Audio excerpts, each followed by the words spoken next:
எல்லாரும் உங்களுடைய பையனை வந்து நிறையவே அப்ரிஷியேட் பண்றாங்க அவருடைய திறமைக்காக. பட் அவர் ரொம்ப நல்ல பையனை நீங்க வளர்த்துருக்கீங்க, அதுக்காக அது உங்கள்ட்ட நான் சொல்லணும்னு நினைக்கிறேன்.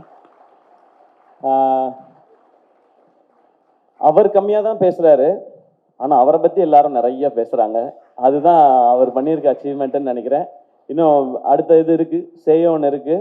அதில் நீங்கள் ரொம்ப சூப்பராக சொன்னீங்க. நீங்கள் ஒரு மூட்டையே கொடுத்துருக்கீங்க, நான் விளைச்சல் எடுப்பேன் அப்படின்னு சொல்லியிருக்கீங்க. இந்த சேயோன் படம் கூட ஆர்கேஎஃப்ஐல வந்து அவர் படத்தை பார்த்துட்டு, தாய் கிழவி பார்த்துட்டு கமிட் ஆன படம் இல்லை அது. நான் போயிட்டு ஆர்கேஎஃப்ஐல போயிட்டு நான் ஒரு படம் பண்ணணும்னு முடிவு பண்ணிட்டேன். அது இந்த படம் தான் முடிவு பண்ணிட்டேன். நான் நேராக அங்கே போனேன். நான் போயிட்டு நம்ம ஒரு படம் பண்ணுறோன்னு சொன்னேன் மகேந்திரன் சார்கிட்ட. ஓகேன்னு அவர் கை கொடுத்துட்டாரு. அவர் சிவகுமார் தான் டேரக்டர்னு சொன்னேன். அந்த படத்தை பற்றி எல்லாருமே சொல்கிறாங்கன்னு சொல்லி நேராக கூப்பிட்டு போய் கமல் சார்கிட்ட கூப்பிட்டு போய் இதான் ப்ராஜெக்ட்னு கை கொடுத்து என்ன அனுப்பிச்சி விட்டாங்க. அதுக்கப்புறம் தான் கதை கேட்டாங்க. கதை கேட்ட அப்புறம் தான் தாய் கிழவி படமே பார்த்தாங்க. ஸோ ஆல்ரெடி அவர் அந்த பேரை சம்பாரிச்சு வச்சிருந்தாரு சிவகுமார். இப்போ நான் வெயிட் பண்ணுறதுல எனக்கு உங்களை பாராட்டும் போதெல்லாம் எனக்கு ரொம்ப ரொம்ப சந்தோஷமா இருக்கு சிவா. ஏன்னா என் பேரும் சிவான்றதுனால என்னையே தான் சொல்கிறாங்கன்ற மாதிரி நான் ஃப்ரேம்குள்ளே எட்டி பார்த்துக்கலாம் அது. அண்ட் அவ்வளோ எமோஷ்னலாக இருக்குது. ஏன்னா நீங்கள் எவ்வளோ கஷ்டப்பட்டு இந்த இடத்த நோக்கி வந்திருப்பீங்க, ஆனால் அதை எப்படி ஹேண்டில் பண்ணுறீங்கன்றதும் ஒரு ரீசன். ஸோ இன்னும் நிறைய சக்ஸஸ் உங்களுக்காக காத்துட்ருக்கு. சேர்ந்தே பயணிப்போம். இந்த மேடையில் திரும்பவுமே சொல்கிறேனே, சேயோனுக்கு அடுத்த படமும் நான் சிவாவோட தான் ஒர்க் பண்ண போகிறேன். மறுபடியும் சொல்கிறேன், இது ரிசல்ட்டுக்காகவோ வியாபாரத்துக்காகவோ கலெக்ஷனுக்காகவோ இல்லை. அந்த ஜெனுவினிட்டிக்காக, அந்த ஜெனுவினான ஒரு மனுஷனோட ஒர்க் பண்ணுன்றதான். அண்ட் அவர் இங்கே கொண்டு வந்த காஸ்டிங், சிங்கம்புலி அண்ணன் திரையுலகின் மூத்தவர். அவர் வந்து தூங்குறீங்களாண்ணே? இல்லைண்ணே, சரிண்ணே. சிங்கமொழி அண்ணன் பேசிட்டே இருந்தா கேட்டுட்டே இருக்கலாம், அப்படி ஒரு என்டர்டெய்னிங்கான ஒரு ஆள். அவர் வந்து கமல் சாருடைய ரசிகரா இந்த படத்துல உப்ளியான்ற கேரக்டர் நடிச்சிருக்காரு.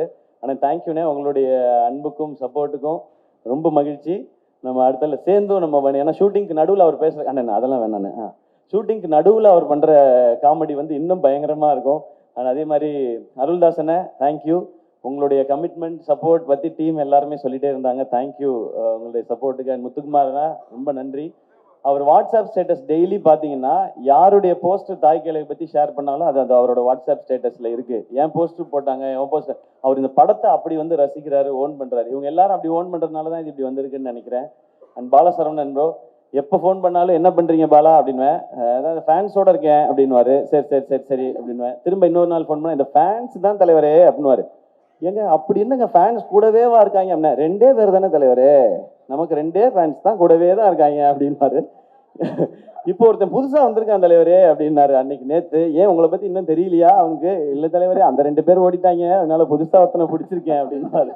ஸோ இந்த மாதிரி தான் இருக்கு எங்க கான்வர்சேஷன். பட் அவருடைய மதுரை ஸ்லாங் ரசிக்கலாம். இந்த படத்துல சூப்பர் ரோல். அடுத்து உங்களோட சேர்ந்து பயணிக்கிறேன்றது ரொம்ப ரொம்ப சந்தோஷம். இளவரசன் இல்லை, அவர் தான் ஷூட்டிங்ல இருந்து சொல்லிட்டே இருப்பார், தம்பி பிரமாதமா எடுக்கிறான் தம்பி இந்த பையன், சூப்பர் தம்பி உங்க செலெக்ஷன் அப்படின்னு சொல்லிட்டே இருப்பாரு. அண்ட் ரேச்சல், உங்களுடைய இந்த ரோலும் பெர்ஃபார்மன்ஸும் ரொம்ப அமேசிங்காக இருந்தும். கடைசி விவசாயி ரொம்ப ரொம்ப ரசித்தேன் நான். இது எல்லாருக்கும் இன்னும் மெமரபிளான ஒரு பெர்ஃபார்மன்ஸாக இருக்கும். எஸ்பெஷலி அந்த ஒரு மோனலாக் உங்களோடது, மேமை பற்றி நீங்கள் பேசுகிற இடம், அது இப்போ கேட்டாலும் எனக்கு உள்ளுக்குள்ள ஏதோ ஒன்று பண்ணிகிட்டே இருக்கும். அது உங்களுடைய பெர்ஃபார்மன்ஸ் வந்து அவர் எவ்வளோ ஜென்யூனாக எழுதியிருந்தாரோ அவ்வளோ ஜென்யூனாக இருந்தது உங்களோடது. அண்ட் நீங்கள் நடித்த எல்லா சிஸ்டர்ஸ்க்கும், அதாவது என்னுடைய சகோதரிகள் எல்லாருக்கும் ரொம்ப ரொம்ப நன்றி வச்சு. நீங்கள் வந்து அவர் நினச்ச அந்த ரூரலில் இருக்கிற அந்த நேட்டிவிட்டியில் இருக்கிற டெப்த்தையும் அதில் இருக்க உண்மையையும் அவ்வளோ அழகாக கொண்டு வந்துட்டீங்க உங்களோட பெர்ஃபார்மன்ஸில். கமல் சார் இவங்க இல்லாமல் இன்னும் நிறையா குட்டி குட்டி ரோல்ஸ் பண்ண நிறைய பேர் நடிச்சிருக்காங்க. கமல் சார் சொன்ன இவங்க எல்லாரும் நட்சத்திரங்கள். இவங்கெல்லாம் தான் இந்த படத்தோட ஹீரோ ஹீரோயின்ஸ்.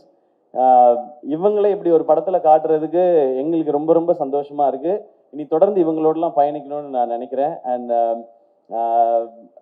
நான் நிவாஸை பற்றி சொல்லியே ஆகணும். தேங்க்யூ. ஒரு கமர்ஷியலான இந்த படத்துக்கு கமர்ஷியலாக சாங் போடுறது ரொம்ப கஷ்டம், ஏன்னா சிச்சுவேஷனல் சாங் எல்லாமே. ஆனால் அதை ரொம்ப ட்ரெண்டியாக சூப்பராக போட்டு கொடுத்தாரு. பாட்டை டக்குன்னு போட்டுருவாரு, ஆனால் அதை நம்மக்கிட்ட கொடுக்கறதுக்கு நம்ம படுற பாடு இருக்கு இல்லையா, அது ரொம்ப ரொம்ப கஷ்டம். சப்பா சரி, நான் சொன்னால் இன்னும் எக்ஸ்ட்ராலாம் சொல்லிடுவேன்னு நினைக்கிறேன், அதனால நான் கொஞ்சம் கம்மியாகவே வச்சுக்கிறேன். Great work Nivas.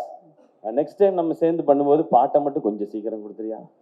ஆனால் சுதன் படித்து சொன்னாப்புல, நீங்கள் நிவாஸ் பிரசன்னா பற்றி உங்களுக்கு தெரியல. உங்களுக்கு என்ன தெரியும் நிவாஸ் பிரசன்னா பற்றி சுதன்? எனக்கு தெரியும், நான் வந்து சின்ன வயசுலேருந்து அவனை பார்த்துருக்கேன். பாட்டை எப்படி கொடுக்குறாரு பாருன்ட்டு நான் வந்து பாட்டெல்லாம் கம்போஸ் ஆயிடுச்சு தெரியுமா சுதன் அப்படின்னுவேன். கம்போஸ் ஆயிடுச்சு உங்கள் கைக்கு வந்துச்சா அப்படின்னு அப்படின்னு அவர் சுதனோட நான் சேலஞ்ச் பண்ணி தான் நான் நிவாஸோட ஒர்க் பண்ணேன். But BGM extraordinary Nivas. Thank you so much. And டூனி ஜானுக்கு நம்மளுடைய ஆஃபீஸில் ஒரு ரசிகர் படையே இருக்குது. அவர் தான் நமக்கு வருத்தப்பட வாலிபர் சங்கம், மான் கராத்தே, ரஜினி முருகன், அப்புறம் டான், அப்புறம் இப்போது தாய் கிழவி சேயோன்னு சொல்லி எங்களோட அந்த ஜேர்னி ஃபுல்லாகவே அது ரொம்ப சக்ஸஸ்ஃபுல் ஜேர்னியாகவே இருந்திருக்கு. தேங்க்யூ இந்த படத்தில் நீங்கள் பண்ண போஸ்டர்ஸ்க்கு. ஏன்னா நீங்கள் ஒரு ஃபோட்டோ ஷூட் பண்ணி ஒரு கேம்பெயின் ஸ்டார்ட் பண்ணீங்க, அது நிறைய பேர் அப்ரிஷியேட் பண்ணுறாங்க, சூப்பராக இருக்குன்னு சொல்லி. இப்படி ஒவ்வொருத்தரும் ப்ளீஸ் நீங்கள் உட்காருங்க, இப்படி ஒவ்வொருத்தரும் அவங்களுடைய பெஸ்ட்டை கொடுக்கணும்னு இந்த படத்துக்கு நினைக்கிறாங்க. அண்ட் இப்போ எனக்கு சொல்லணும்னு தோணுது, இங்கே இருக்கிற எல்லாரும் எமோஷ்னலாக பேசும்போது இந்த தாய் கிழவி படம் ரொம்ப ரொம்ப லாபகரமான படமாக ஆல்ரெடி இருக்குது ப்ரொடக்ஷன் ஹவுஸ்க்கு. ஃபஸ்ட்டு லாபம் இங்கே எல்லாரும் எமோஷ்னலாக பேசி ஒரு அன்பை பகிர்ந்துக்கிட்டாங்கல்ல, எல்லாரும் அப்ரிஷியேட் பண்ணாங்கல்ல, அதுதான் மிகப்பெரிய லாபம்னு நினைக்கிறேன். அந்த லாபத்தை எதிர்பார்த்து தான் நான் இந்த ப்ரொடக்ஷனை பண்ணிக்கிட்டே இருக்கேன், எஸ்கே ப்ரொடக்ஷன் பண்ணுறது. அடுத்து உண்மையாகவே பணம் வரணும். ஏன்னா பணம் வந்ததுனா தான் இந்த மாதிரி முயற்சிகள் தொடர முடியும். ஆல்ரெடி இப்போ சிவகார்த்திகேயன் ப்ரொடக்ஷன்ஸ்க்கும் சரி, பேஷன் ஸ்டுடியோஸ்க்கும் சரி, இந்த படம் ஏற்கனவே லாபம் ஈட்டி கொடுத்துருச்சு. இப்போ நாங்கள் வெயிட் பண்ணுறது எல்லாமே மக்கள் சிரித்து ரசித்து என்ஜாய் பண்ணி பாராட்டணுன்றது மட்டும்தான். அண்ட் எங்கள் டீமை மட்டும் நான் கூப்பிட்டுக்கிறேன். ஏன்னா எஸ்கே ப்ரொடக்ஷன்ஸ் இவ்வளோ விஷயங்கள் பண்ணுறோம் அப்படின்னா, ஒரு 4 மாடி பில்டிங் ஆஃபீஸ் ஒன்று இருக்குது. அதில் வந்து ஒரு 40 பேர் வேலை செய்கிறாங்க, 80 பேர் வேலை செய்கிறாங்க. அப்படி இல்லை, ஒரு ஆஃபீஸ் ஒன்று வச்சுருக்கோம், அதில் எத்தனை பேர் வேலை செய்கிறாங்க, நாங்கள் எப்படி வேலை செய்யணும் மட்டும் பாருங்கள். கலை ஆல்ரெடி நீங்கள் பார்த்துட்டீங்க. ராகுல் வாங்க, ராகுல், கார்த்திக், திவாகர்,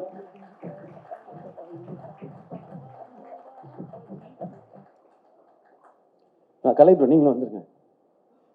இவ்வளோதான் எங்கள் டீம், நாங்கள் தான் வேலை செஞ்சிருக்கோம். இவ்வளோதான். அவங்கவுங்களோட ரோல் ரொம்ப கிளியர். எனக்கு கதை, கிரியேட்டிவ், அந்த ஏரியா ஃபுல்லாக அது நம்மளோடது. நானும் டைரக்ஷன் மட்டும்தான்.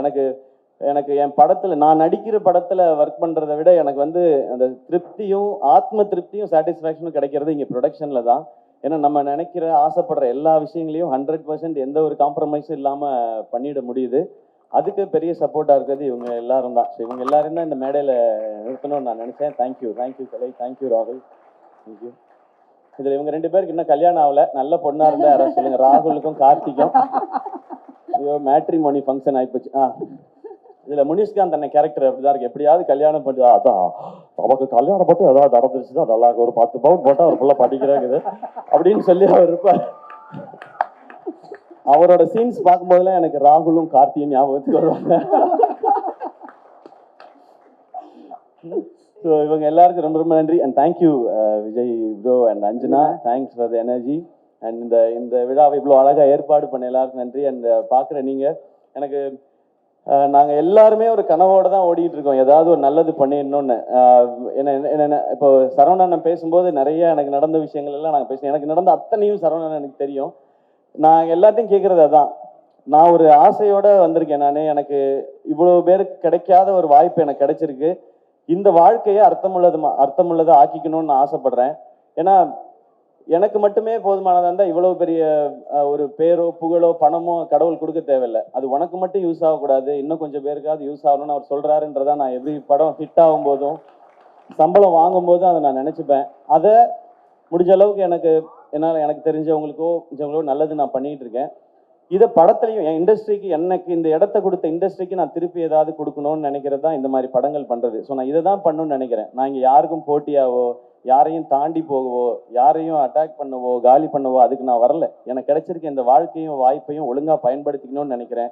என்ன அதுக்கு விட்டுருங்க, அதை தான் நான் கேட்கணும்னு நினைக்கிறேன். நான் இப்படியே இந்த மாதிரியே பண்ணிட்டு போயிட்டே இருப்பேன். இந்த மாதிரி நிறைய டேலண்ட்ஸோட இவங்களோடலாம் படம் பண்ணும்போது நான் நிறையா கற்றுக்கிறேன். நான் இது வரைக்கும் நான் எல்லாத்தையும் திரும்ப சொல்கிறது தான். நான் ஏன் அதை ஸ்பெசிஃபிக், நான் ரீமேக் படம் பண்ணதில்லை இது வரைக்கும். நான் கதை கேட்டு தான் படம் பண்ணியிருக்கேன். என்னுடைய படங்களோட வெற்றி தோல்வி ரெண்டுத்துக்குமே நான் ரொம்ப பொறுப்புன்னு நான் நம்புகிறேன். ஒவ்வொரு படம் கதை கேட்குறதுக்கும் அதை சினிமாவாக மாற்றுறதுலே நான் ஒவ்வொரு விஷயங்கள் கற்றுக்கிட்டே இருக்கேன். எனக்கு நிறையா ஃப்ளாஸ் இருக்குது, மைனஸ் இருக்குது, அதெல்லாம் ப்ளஸ்ஸாக மாற்றிக்கிறதுக்கு முயற்சி பண்ணிகிட்டே இருக்கேன். அதில் இந்த ப்ரொடக்ஷனில் பண்ணுற படங்களும் எனக்கு உதவிக்கிட்டே இருக்குது. இதை நான் தொடர்ந்து பண்ணணும்னு நினைக்கிறேன்.